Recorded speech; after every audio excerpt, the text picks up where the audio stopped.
Welcome to the Danny Clinkscale Reasonably Irreverent podcast. Insightful and witty commentary, probing interviews, and detours from the beaten path.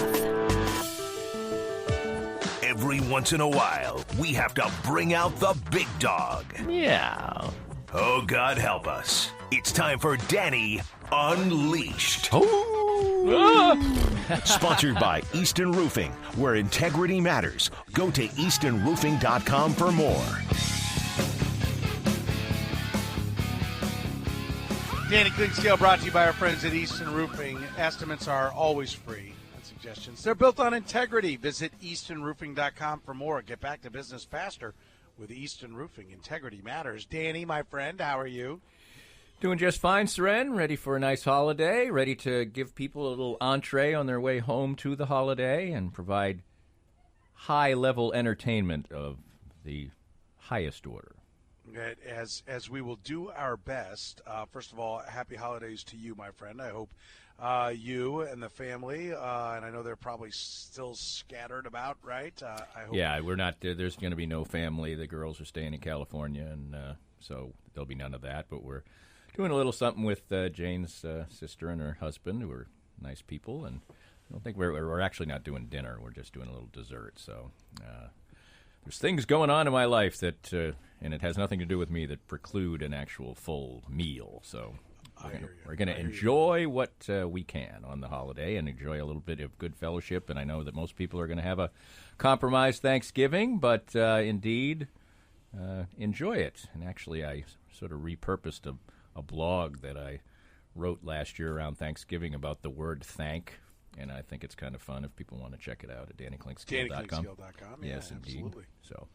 So yeah, I am, and I love hearing everybody's Thanksgiving stories, and I did tell Jed to give you a heads up that if you want to start off with being able to make lots of fun of me, you have never heard. Why not? You have never heard the answer that I will give to the question of what is my favorite side dish at Thanksgiving. Okay, let's hear it. Mashed turnip. I'll see you guys later. And this isn't like some kind of development later. This actually was part of the family meal that was served when I was a child. But right. I will say that most people liked the other dishes more than the turnip. They liked the squash more than the turnip. I liked the turnip. Danny sure likes his mashed turnip. And my mom would always... What blanked up fool in your family hatched a mashed turnip? Thank you. When Danny informed me of this information, I said, oh, my God, that's awful. And then I was like, no, that's the most on-par Danny Clinkscale thing of all time. And I thought about it for a moment. I was like, Danny, you never disappoint. I'll say that. How are they not immediately turned away from the family dinner? I don't know. When I was, as long as I can remember, that was part of what was put out there for Thanksgiving, and I liked it. Now, I was the oldest child, and I must say that my younger siblings generally passed.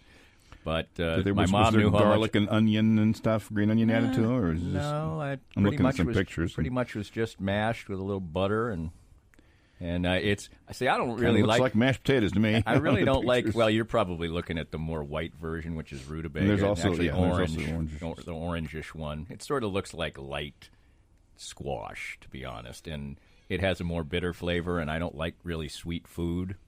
I like sweets, but I don't like sweet food. So I liked it far more than squash. No. Sweets are sweet food, jackass. If you're consuming it and eating it, it's a food. No, I mean, when I'm eating a meal, not dessert, I don't like sweet things. I don't like pineapple on pizza. I don't I agree. Things like that. And so squash, to me, gets into the area of a sweet potatoes with marshmallows, as we heard earlier. That wouldn't be for me. But a nice bitter plate of turnip sounds just dandy in my world. Who would imagine that Danny would fancy a plate of bitter food? Delicious. And even here's a real test of how you know your wife really in an area that's completely different really does love you, my wife will she will occasionally, outside of Thanksgiving, will make me mashed turnip, and it's a horrendous process to make. It's hard to even cut to get. Again, so Danny. Yes. But I don't ask. She just went ahead and did it, and I appreciate it. And I appreciate it. So anyway, there you go. Have you ever heard that answer before from anyone else? Who? What would Danny No one's like? heard that answer what's from his anyone ultimate else. meal? It's turnips and lemon rinds. I don't really like Figs. lemon. You can't forget figs. And Figs. I don't like figs. You always that's your go-to thing about what I like to eat. I don't like figs. And various cheeses. You eat like random greenery, I do like greenery. odd cheeses. Love cheese. There's almost no cheese that I don't like. Don't really Velveeta? like the super stinkiest. Velveeta. Danny likes to break out some. Velveeta has its own. It has its place. I can't say that American cheese. I'll sit there and watch No, Danny kill no, off no. an entire package of Kraft American cheese slices, individually wrapped. American plops them in his cheese, mouth. so American. Hey, let's take all the real flavor and goodness out of cheese and serve it up None to of the public. calories. It's horrendous. Listen. You're so wrong about American cheese. I heard your diatribe about boxed food, so don't sound like you're. What a joke! How am I trying to sound cultured when I tell you I like Velveeta and American cheese? No, I know you're not. I'm anything but. You're not. I'll tell you another thing. Grow up, you and your single mom, you'll live for some boxed food. Oh, yeah. 'Cause when she gets her tired ass off work at 6:30 and drags it home, you ain't starting from scratch at 7:00 at night. So No, you my learn to mother appreciate was the finer my points mother was a of boxed horrendous food. cook, and my dad had an ulcer. So and he was either had a glorious job in television or he had no job. So I have eaten my share of government issue food. Believe me, my poor mom trying to mix a carnation milk, not even really carnation, government issued powdered milk with regular milk to fool the kids, so us little a-holes wouldn't say, "But Mom, I can see the bowl through the bottom of the milk. What's the matter?" Spaghetti and meatballs. You know what it was oh. in my house for quite a while? Spaghetti, tomato soup, and chopped up hot dogs. Ooh, Yep. ooh. That was spaghetti and meatballs. Yeah, well, when you're, for instance, the brother I'm closest in age to, who I used to be close to, but I'm not. And by the way, let me tell you something. Not bad. Yeah. Pretty damn good. tell you. I enjoyed it. You throw some Parmesan cheese on that, and I was a happy little fat kid. You've never not lived until the other fakery she had to try and pull off was that she bought these big cans of mackerel instead of tuna because there was a lot of it, and it sucked. Yeah. It sucked. It was oily and horrendous. It's a terrible family memory. I'll say that. So I couldn't wait till Dad got in front of a camera again, so we didn't have to go through. Dad, could you Dad, get could you get a job, please? So I can quit eating mackerel?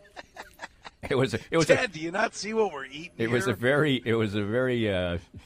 Put on some pants and get a job. schizophrenic. He was a hard I know he was. He was a I'm hard just working making fella. a He joke. would paint houses and stuff in between, but it was like what a juxtaposition we'd have. He'd be making like six figures, and then the next year he'd be Eating mackerel. God, yeah. he'd be waiting. He'd be waiting for the for his check from getting disability, getting out of the service early. He's waiting for that check with by the way, bated breath. People don't know Danny's dad was a big-time TV guy. Yeah, in Boston. you can With Bob Klingscale. Yeah, if you Google him, you might be able to find the promotional announcements with Bob. I'll Klingscale. find one. I'm not doing anything else. Put that. Yeah, And put that. on. but you're right. Like when those jobs go away, and then there's no competes and things like that. Like Right. it's lean times, man. Oh, yeah. No, He worked I for mean- 5 different television stations in Boston. But the worst story, and then we can move on to real things at sports. Of course, he Okay. spent the whole last hour not doing that. But anyway, at one point, this was a couple of years later, he had gotten a good job, and then there was a little lean time, and then he'd gotten another good job. And at that point, for whatever reason, we were discussing something, and he informed my brother and I in a conversation that during that interim period where he was painting houses or whatever, he had been offered an anchor job in Honolulu, and he turned it down. And we're like, Dad, what is wrong with you? He goes, well, I thought you boys liked it here in Boston. I'm like, Oh, yeah. 11-year-old surfing. That sounds awful. We don't want to do that. WBZ, right? Well, it's WCVB is the one where you can probably find the videos, yeah. He worked for WBZ, WHDA, all of them. So we could have been in Hawaii. And and instead you were painting houses? That's delightful, Dad. Good plan. Good plan. I remember when I was struggling to find my first gig out of college, a buddy of mine were like, if we don't have jobs by this day, we're going to go be bartenders in Hawaii. Because if our job's going to suck, or the rest of our life is not. And we had made a pact that we were going to move to Hawaii, and that was going to be the deal. I understand your angst on that one. Danny Unleashed, you never know what's coming. He's brought to you by our friends at Easton Roofing. Danny, let me throw this question at you. How many quarterbacks could you put on the Chiefs, and you would say that they are a real Super Bowl contender and or leader, if you want to define it that way, like the leader for the Super Bowl? And flip that around. How many teams can Patrick Mahomes go to? Or let's say, how many quarterbacks do you put on this team and they're a playoff team? How many are making a Super Bowl team? And let's flip it around. How many teams does Mahomes go to and they're a Super Bowl team or a playoff team? This is a very complicated question, but I will try to boil it down. I think that the usual suspects would be the same, because I don't think the Chiefs are leaps and bounds better than other teams at other positions, but they're pretty good, especially on offense. So there'd be a few quarterbacks who'd come in here and be a little better. They'd have Andy Reid, and they'd have more weaponry than they had where they were. But I think it's maybe just the usual suspects with a couple of additions, maybe like Deshaun Watson in that category, because that's what it takes these days. I mean, the game is so structured to make the quarterback so important that you just can't have – I don't think a mediocre – well, like you said, Alex Smith is a better-than-average quarterback, and the Chiefs weren't going to the Super Bowl with him.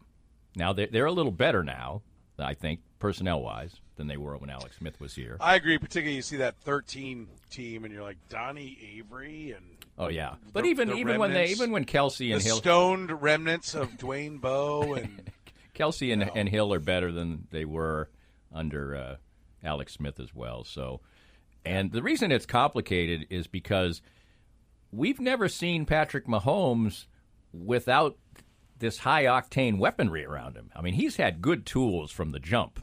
Not like he's not good or whatever. I'm not trying to say he is made by Andy Reid and Travis Kelsey and Tyreek Hill. But those are studs, all of them.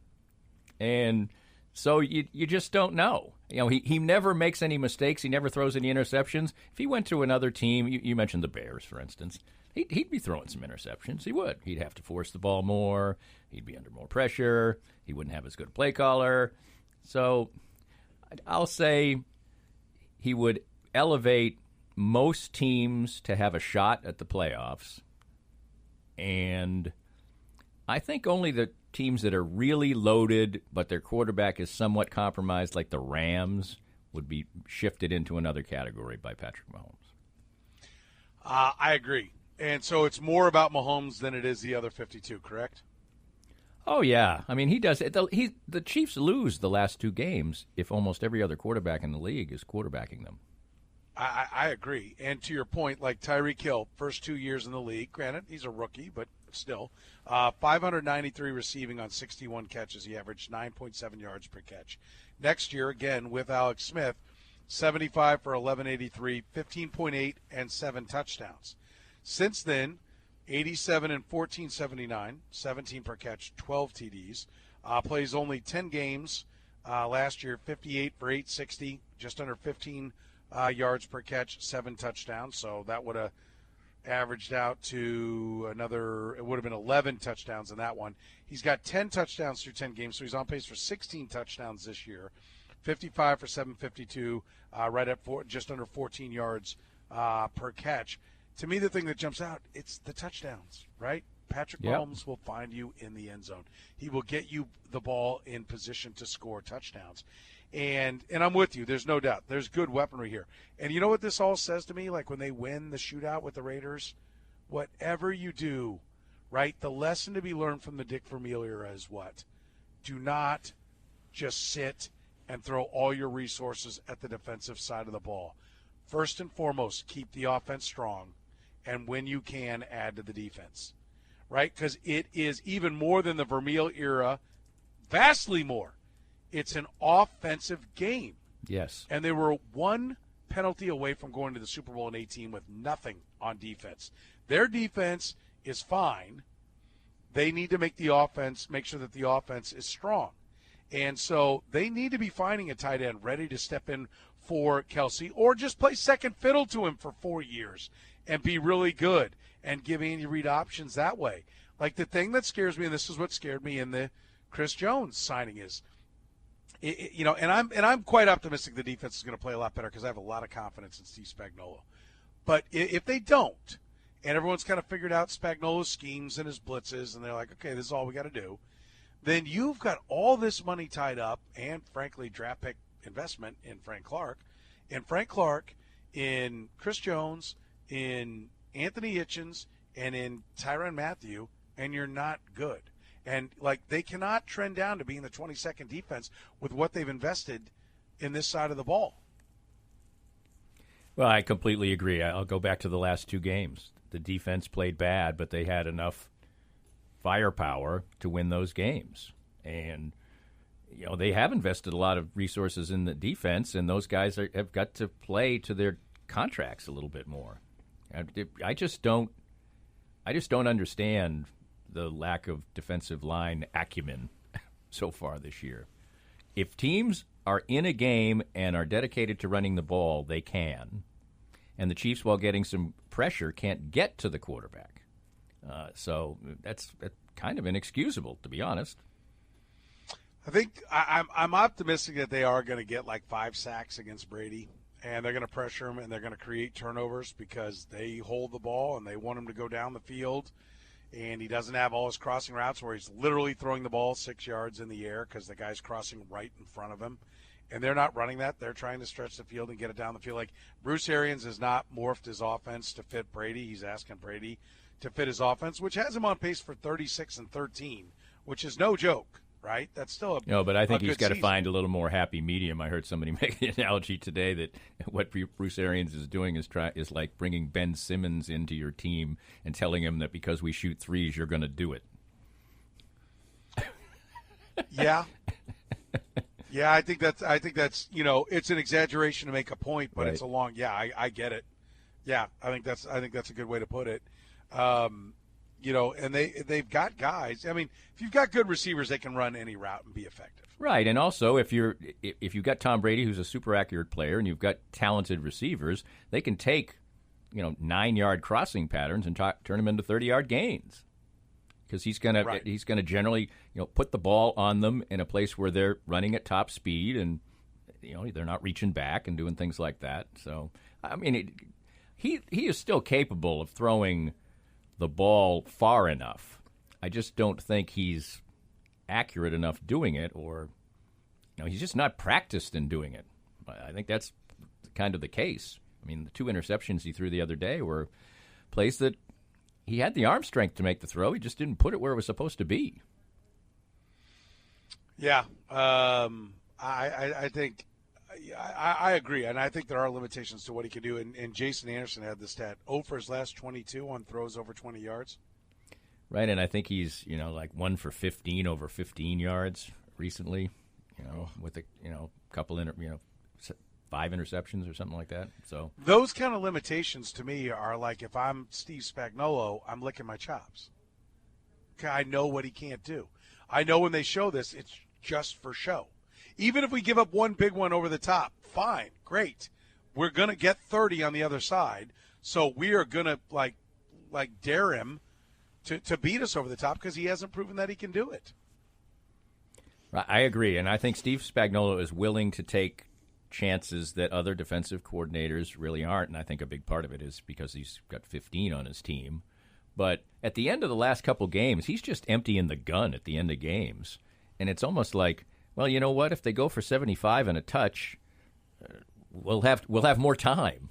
We have more time for Patrick, which is smart defense. Yes, exactly. And it was a point that Stan Weber made on the podcast we did the other day, that this is something that almost all defensive coordinators are not coming around to, and Steve Spagnuolo seems to be. But then again, they don't have Patrick Mahomes, but some of them have a very good quarterback who's capable of driving the field at the end, given a minute and 43 seconds. If the conclusion is we can't stop him, it doesn't matter how long. I mean, more time, like the worse your quarterback is, the more important it is to do that. Because he needs more time to get down the field. Right, exactly. Alex Smith needs 4 minutes to go down the field and score. I mean, I'm not trying to be flippant. There are other quarterbacks that aren't going to go down the field and score. But if you got to throw it, Alex Smith can do it. He can definitely do the field goal. He might be able to do the touchdown, but you're not going to do it in 143 in one timeout. There is no way on earth that Alex Smith would have taken that team down and scored a touchdown. He might have been lined up for a 48-yarder to a 38-yarder as time expired to tie it. Well, we saw what happened last year, 2 weeks ago, or whatever, 2 games ago, with Teddy Bridgewater. I mean, he had plenty of time, and he only needed a field goal, and he couldn't do it. Well, I'll tell you, the last play where Mahomes runs, and John Abram, jackass that he is, comes flying up there to stop the run, and Mahomes drops an easy spin to, a wide-open Travis Kelce. Alex Smith runs for 8, and the clock is ticking. And you either burn the last timeout, or no, they were out of timeouts, right? You either at that point. Tick the clock down to about, probably, 10 seconds and spike it, and you got one play. I don't know. Once Abrams came barreling up the field, even no way Smith throws it. He's no wide way. open. I mean, he was wide open. He might have Do missed you him. remember when he would run? Yeah. As soon as he started to run, he would be 9 yards behind the line of scrimmage, and he had tucked the ball away like a running back. He is done. His eyes were never down the field. He was off to the races. I don't know. That play was so wide open. Like I had an argument with my wife. He'd already put the ball away, Danny. He was done looking downfield.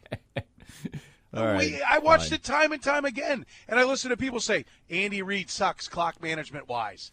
Like he doesn't get it. Why is it? And then or he'd take a check down. He wouldn't throw it to Kelce. He'd have taken the running back in the flat, who would have been tackled in bounds. And the no doubt. ticks. I said a million times when we do post game or whatever. When you watch Alex Smith play, usually when some guy breaks the pocket and you're, say, a fan of the other team, you're like, oh, we're in trouble here. And normally he was just like either going to run for a first down but he wasn't going to kill you. There wasn't going to be never. There was not going to be some guy running free who had broken away from his pattern. So very, Whereas when Mahomes breaks containment, crap. Oh. We're getting killed. No question. I mean, right, you think when it doesn't happen, you're like... You're amazed. You're amazed and relieved if you're the opponent. Yeah, no, it's night and day. We'll take a break. Danny Clinkscale is with you, is with us, as a matter of fact. He's brought to you by Easton Roofing. Your roof is high. Their workers are not. Got residential or commercial roofing problems? Easton Roofing will fix them so you can get back to business faster. Call Easton Roofing today to schedule your free, honest estimate. Easton Roofing, integrity matters. More of Danny's Reasonably Irreverent podcast after this.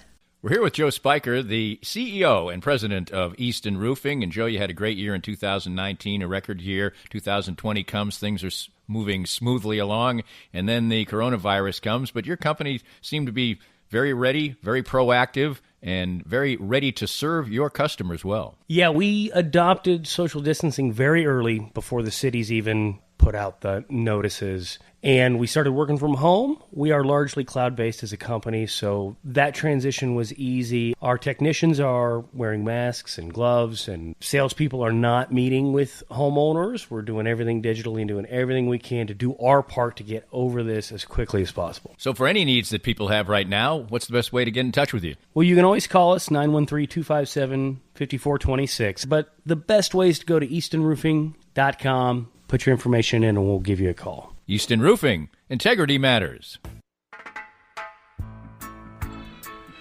All right, the good sense into the hour answer. What player holds the NFL record for touchdowns scored in a Thanksgiving Day game?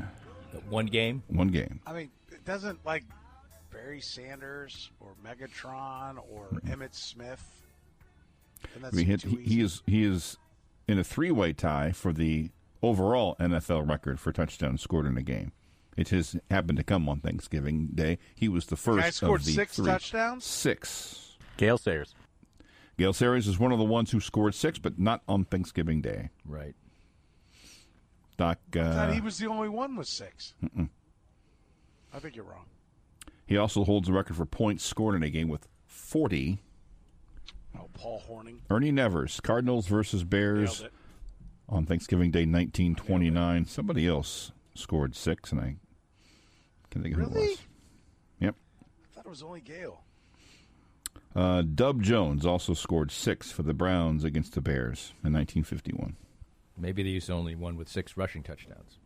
That could No, be. Gale did it. No, like there was a kick. return. Yeah, there was a Yeah. kick return. Yeah, you're I think he right. had 4 rushing, a receiving, and a kick return. He might even have had a kick, a punt, Yeah, a I receiving, think he and 3 might. rushing. Yeah, I think you're right. 80-yard his- pass, 21-yard run, 7-yard run, 50-yard run, 1-yard run, 85-yard punt return. Wow. So what was it? 1 punt And 5 runs. and 5 runs? No, 1 punt, 4 runs, and an 80-yard pass. Oh, Pass. All right, It's like reception. whatevs. and I think the 80-yard pass probably was thrown 6 yards. Probably Imagine. was. Probably, since it was such a sloppy, muddy game. And And they also they Since didn't his like, name was Rudy Bukic. they didn't Sure wasn't put a the bomb. running back in the slot back in the day.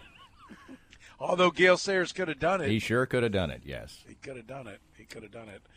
Good Sense, what we were playing for. Good Sense, what my family had for lunch. You know how I did it? I went and I clickety-clicked. I was on the computer. You can use the app. That's a super quick way as well. I was on the computer, put in Good Sense, logged in, and then it said where. I clicked where. It said last order. I said yes, which is titled Family, Petro Family Order. And I clicked it, and that's it. I was done. 22 minutes later, I was picking up Good Sense, and the guys were great. Much love over to the folks at 107th and Row, where I picked up today at the Good Sense. So get it right now, goodsensesubs.com, the app. And, of course, the Loyalty Club, I got $4 off. I think it was $4.20 because I had Nice. 420 points, and it's 10% off basically on your next order. So get it right now at Good Sense, locally owned and operated, founded in Lenexa, Kansas. That is your Good Sense. Danny Clinkscale is with us. Brought to you by our friends at Easton Roofing. Danny, so what do you expect to happen in this Bucks game? The Bucks have played very well after a stinker, so I think we'll have a good game. This one might be enough for the Chiefs to be in peril and maybe lose it, but I still expect that because they're going to get some positive impact plays defensively. I think you're right about the fact that they'll probably get to Brady a few times, and he might make a mistake or two. Other teams, when these games have been close, haven't really turned the ball over very much against the Chiefs. I think we probably might see a couple. But I expect the Bucs to play well. I'll still predict the Chiefs win, but I think this one, I think it's going to bear a strong resemblance to the last couple Chiefs games. I do. Okay. Yeah. Okay. I'm looking more for the Chiefs beatdown of the Bucks. Well, that's what you said last week. I know, and I'm just going to keep firing until I get it right. Pretty much, that bothers me that you remember that, Danny. My predictions on Chiefs games are remarkably similar. I've been waiting on somebody to call me out for that. I was literally just sitting here listening to you going, do I need to just come to grips with the fact that the target on the back thing is true, and all the games, like, they're just not going to blow people up?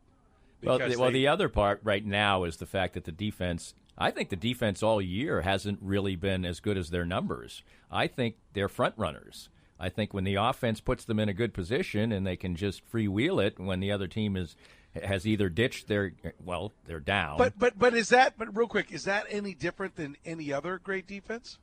No, I think there are defenses that can go out there and in a slug it out game can do their job.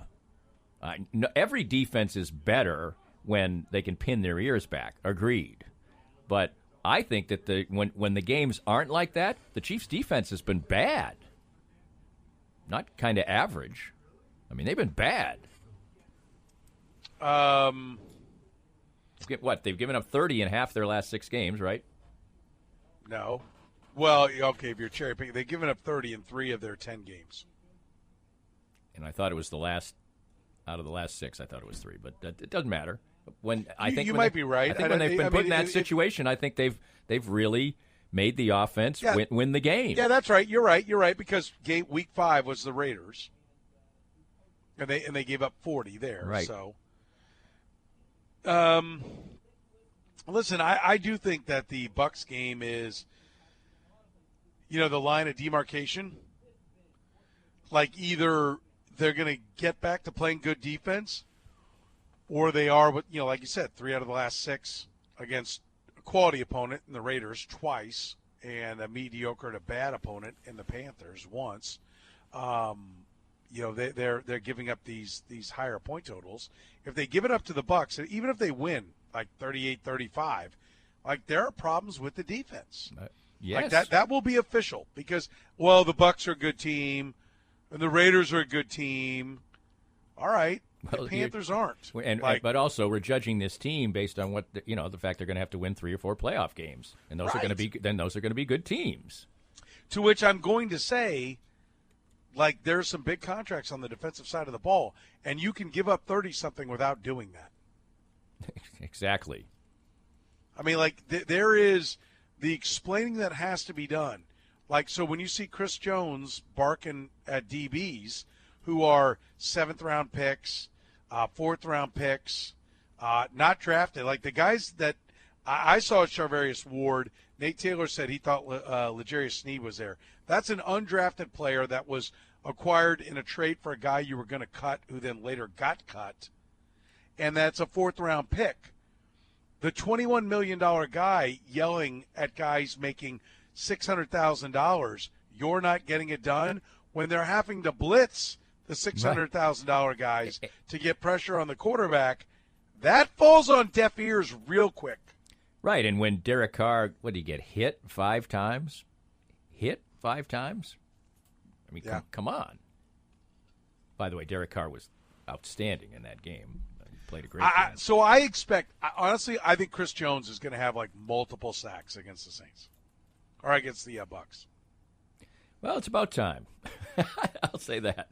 Well, he's got 5.5 and sacks come in bunches. I mean, like right now you can be like, hey, Jamal Adams has got as many sacks as he does, maybe more now because he had as many coming in. But sacks come in bunches, and they are. And Adam Teicher, like, so I'm fine with being critical of the defense, but let me also push back to the other side because if they have a big day, here's what you're going to hear, and these people are going to be right. I think both sides are right. Like 3 of their last 6, they've given up 30 or more. Fact, real, potential problem, or was a problem 3 out of the last 6 times, and is a problem moving forward if that's going to continue. If you're going to give up 30 or more 50% of the time, you've got a problem on your hands, okay? Here's the other fact, though. They're towards the top in pressures. They're just not getting sacks. So is it a sign that eventually Spagnuolo starts dialing up the blitzes, and so they get some pressure numbers, but they're really not affecting the quarterback, and good quarterbacks are going to make it look like the Raider game? Or is it that the sacks are a product of pressures, and kind of like, the ball on the ground 22 times, and you're -8 in turnovers. But right, that's luck. Right, but I heard you with Eric Eager yesterday. Right, and he was talking about, and he was ticking off the pressures that people had in the game, and I'm sitting there going, 6 pressures from Jones, and it added up to a bunch. Okay, right. I watched the game. Where were those pressures? Yeah, where were all of them? I agree. I was having the same thought. I mean, what the hell? Derek Carr was the other thought. Wait a a minute, Danny. Wait, just hold that thought because I want you to add on to this with the thought you're having right now. How many of them were linebacker, safety, corner, linebacker, safety? Like a lot of them were Spagnuolo blitzes. Right, but 6 of them, for instance, were supposed to be Chris Jones. I didn't see impactful Chris Jones out there. Was I watching a different game? No, and I saw times where he was like, I made my rush. Oh, they threw it out there. Exactly. There's hardly an Aaron Donald ticker going on there. I mean, comparing a guy with the absolute best and beast in the game is a little unfair, but he fancied himself to be asking for a contract in that neighborhood. Play hard on every play. I do think he is. I think he is a guy. Is it possible? Listen, let's say this. Is it possible Steve Spagnuolo has not done enough to get him one-on-one matchups? Right? Because when the Rams played the Chiefs, the Chiefs want to get everybody out into the pattern. So the Rams are coming with 4, and how many times, 2018 I'm talking about, how many times did Aaron Donald work one-on-one with Cam Irving and just make him look like a rag doll? A lot, and I agree that Steve Spagnuolo could do that. But when you see Aaron Donald doubled, he's not crying and grabbing a towel and weeping into it. I agree with that. And Jones has got to beat double teams. There's no doubt. Part of making 21, and Frank Clark has got to beat Colton Miller, who is considered a bust for 2 years. Now, I will point out, I think he was the 14th, 15th pick in the draft when he came out. He's 6'8", long-armed. He's the prototype left tackle, and it looks like it's all clicking, and that's a tough guy to beat on the outside. Right. And so I get it. But Frank Clark also needs to kick some left tackles' asses, okay, or at least draw the chip in the double team. Darren Waller needs to have to chip on his way out, or those kind of things, right? It's not all just Chris Jones. I will say this, though, and I'm a big Steve Spagnuolo guy, but and listen, maybe what it is, and I need to go back and look at more all-22s, because I use the all-22, God bless the film guys like Seth Kaiser that will watch every play of the game on all-22. I don't have that kind of time, right? But I watch all the big plays on it and say, okay, why did this one happen? Why did this one happen? Maybe I need to watch some of the non-big plays and see, is Chris Jones ever finding himself one-on-one with their weakest offensive lineman? Because I do think you have to be careful about, and this is what I talked about with Eric yesterday, justifying the contract. So trying to get Chris Jones sacks at the expense of playing good defense. I think Chris Jones is at his best on the inside when he can out-quick people. Right? He's plenty strong, but he's long, he's lean, and he's long, he's not lean. He's long, he's strong. And I think on the inside, that quickness that he has is where he can do his most damage. But if Frank Clark's not getting there on the outside, and they're bringing everything inside, and Chris Jones is facing nothing but double teams, I think he's ideally a D tackle. But if you can put him out on a weak right tackle, they move J.J. Watt all over the place to take advantage of the mismatch. To the frustration of guys that are like, hey, I'd like to go against Cam Irving every time. Right, but you won't blow him up. You'll have a 25% win rate. Aaron Donald will have a 70% win rate. So this is how we win games. Is it possible that part of it is Chris Jones is not being put against the weakest offensive lineman, which the Rams absolutely will do with Aaron Donald, and he's not getting the opportunities, and it's to the detriment of the defense? I guess that's possible. I just am not philosophically inclined at this point, I guess, to search for benefits of the doubt for Chris Jones. I think he has to play better. I'll take that, and we'll take a break. More of Danny's Reasonably Irreverent podcast after this. We're here with Joe Spiker, the CEO and president of Easton Roofing. What's the difference at this time of year as we head toward the warmer months for homeowners, and what should they be looking at, coronavirus or not? If you didn't do a good job of home maintenance in the fall, cleaning your gutters out, when we get the spring rains, that can be a real problem. So you want to make sure that you've done a good job on your home maintenance, cleaning your gutters out. We can help with that. I always tell people they never get their roof inspected. They get their furnace inspected once a year, but they never get their roof inspected. And we do the inspection on your roof for free. So you call, you make an appointment, and we'll show up, do the inspection. It's free. You should have your roof looked at once a year. Take advantage of us. And most likely you're fine. And if there's a problem, hopefully we can get out in front of it and save you money in the end. So for any needs that people have right now, what's the best way to get in touch with you? Well, you can always call us, 913-257-5426. But the best way is to go to eastonroofing.com, put your information in, and we'll give you a call. Easton Roofing. Integrity matters. Danny Klink Scale brought to you by Easton Roofing. Estimates, they're always free. Suggestions are built on integrity. Visit eastonroofing.com right now for more. Get back to business faster. Get back to your life faster with Easton Roofing. Integrity matters. Danny, let's talk a little bit about some college basketball. K-State lost by 10. They were, when it tipped, a 4.5-point favorite. Mizzou getting ready to go here shortly. Any big expectations for the locals? KU's got Gonzaga on the other side here on Thanksgiving coming up tomorrow. What's your thoughts? Well, I didn't see much from the Cats today. I watched that game. I watched that game, pretty intently. They look kind of lost. The freshmen look kind of lost. They only got stuff from McGurl and then Dejuan Gordon, and he was forcing the issue badly. Drake was the better team all day long, so that was, I guess, a little concerning. Missouri, I think, has a chance to be pretty good, but I think that they have a lot of pieces in how they mold together, and whether Tillman can finally play 20 minutes a game is a big. By the way, he just got called for 2 fouls while you're talking. They're going to play in warm-ups. They're going to play at 6, so he'll be in foul trouble by what? Game will tip at 6:07, so what? 6:11 he'll be on the bench. So that's important, and but I think they have a chance to be good, and Kansas is of course going to be good. It's only a question of how good, but.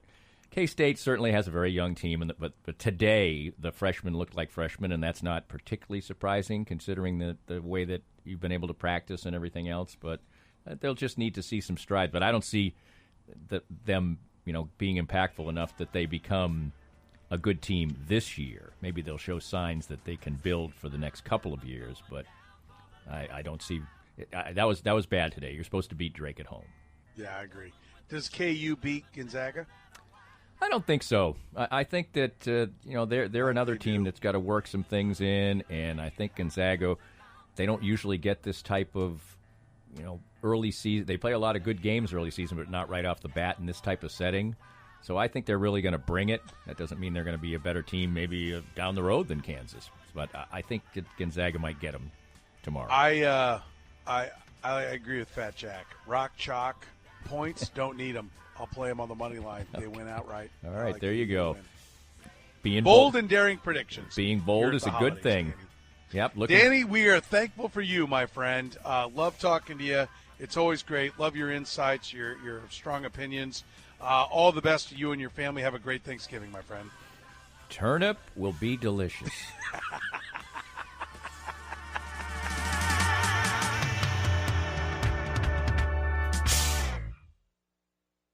Jed Marshall. If you don't like my fire, then don't come around, 'cause I'm gonna burn one down. Curtis Seabolt. You know what? When you're great, you don't have to say anything. People say great things about you.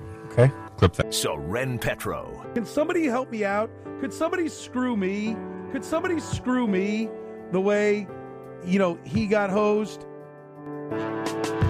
This podcast was made possible by our great sponsors like Easton Roofing, the presenting sponsor of Kansas City Profiles at the Danny Klink Scale Reasonably Irreverent podcast.